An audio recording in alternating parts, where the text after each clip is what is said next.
Welcome to episode 5 of the Life Coaching with Ryan book club. Today we are talking about chapter 8 of the Willpower Instinct by Kelly McGonigal, which I have lovingly entitled, Ewww! Willpower Germs. The general topic of the chapter was how willpower is contagious. Both willpower reservoirs are contagious, as well as willpower challenges. So, as typical, notes. I think some interesting things about this chapter. I'm noticing the way she lays that information as she goes seems to be, as I mentioned before, a spiral, but also she's showing multiple perspectives of the same tool, let's say. How some things can be both effective and ineffective consistently. For example, the overlooked role or importance of perception and interpretation. That is, people will do what they think everyone else is doing. It doesn't matter if they're actually doing it. It just matters if the person thinks they're doing it. When you do surveys of, say, binge drinking in college, there's a tendency for the binge drinkers to say, well, everyone's doing it. So my university, Santa Clara University, actually did a campaign where they said less than 25% of students binge drink to try to bring awareness to that fact, to decrease the binge drinkers' habits. Also, I think in my own experience, this is going to be an episode of anecdotes, in my own experience, there is a tendency toward, well, I grew up fairly isolated.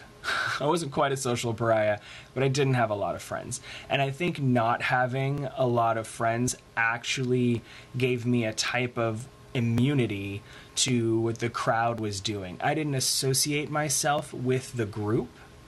And so I didn't have that same, well, everyone else is doing it. Instead, I had a notion of what was right and what was wrong, and I followed through on that, regardless of perceived groupthink. In many ways, immunity, the best immunity is identity. Kelly mentions counteractive control, which is essentially when someone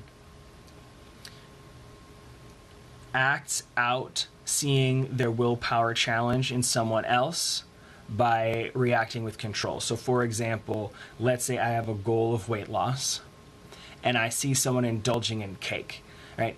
One possibility is the contagion, where I think, ooh, I want cake, and so I give in and I eat some cake. The other option is I see that and I react strongly against it and I say, no, that's awful. I'm not going to eat that cake.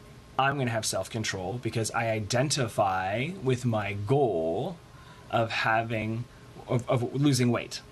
So for me, I think it's important to consider also the difference between identifying with a goal and having an identity.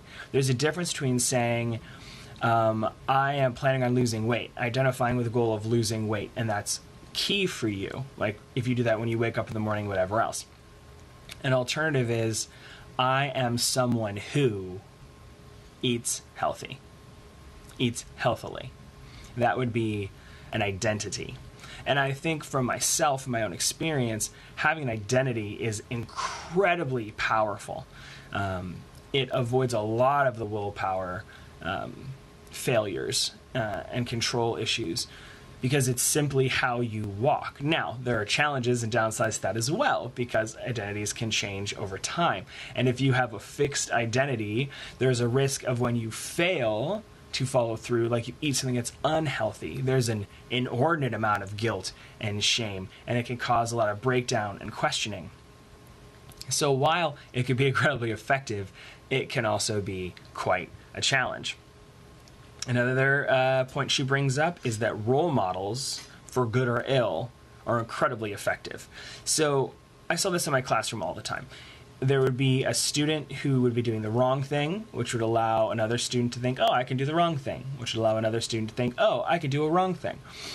So I would call it out. I would stop what was happening in the classroom, and I would say, hey, so I'm noticing that our volume's increasing, and I'm guessing it's because you all are witnessing each other getting louder.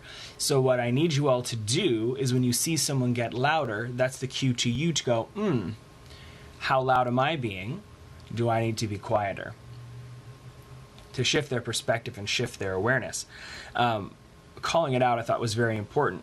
Also, reminding them of their goals helps, if they have that goal, which not all of them did, certainly. But also role models. If they identify with a role model who does something really well, and you say, well, what would so-and-so do? That works for adults as well.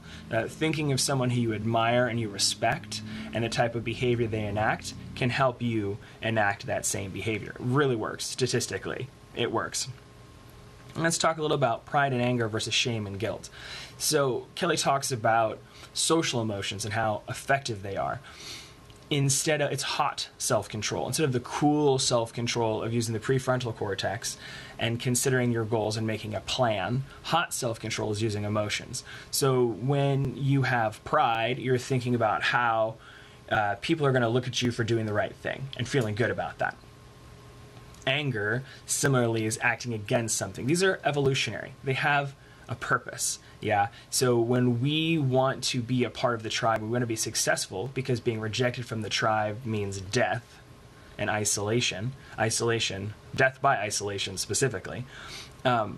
Shame, thinking about how you will be ashamed if someone knows you're doing the wrong thing, can be an incredibly good deterrent on the front end. But it is terrible on the back end. That triggers that what the heck response we talked about a few episodes ago. And you're thinking, well, I screwed up anyway. I may as well keep screwing up. I'm already going to be rejected. I may as well just move on. So she further talks about how rejection from the tribe doesn't work for long-term gains. It may, again, be a good preventative measure, but it won't be a good long-term measure. Great example, Portugal.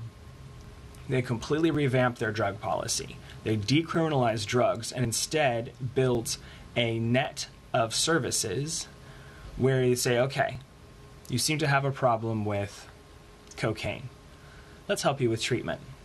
Let's get you into a social program, as opposed to jailing people or shaming people publicly for their drug use. And they have seen a huge turnaround in their addiction numbers, plunging. Their numbers are plunging. So there's a lot to be said for having an element of social acceptance be a part of any improvement program or self-improvement program. Again, shame is good on the front end, but not so good on the back end. Pride apparently is good all the way through. Because if you're maintaining your pride, then I think this goes back to the identity thing I was saying. You identify specifically, I am someone who, and that helps a lot. Well, I want to talk a lot more about evolutionary basis, but I don't think I'll have time today. That is certainly going to show up a lot in my podcast. If you haven't checked that out, please do. Link in my bio, my profile. I hope you all are having a wonderful, wonderful day, and I will see you in the near future.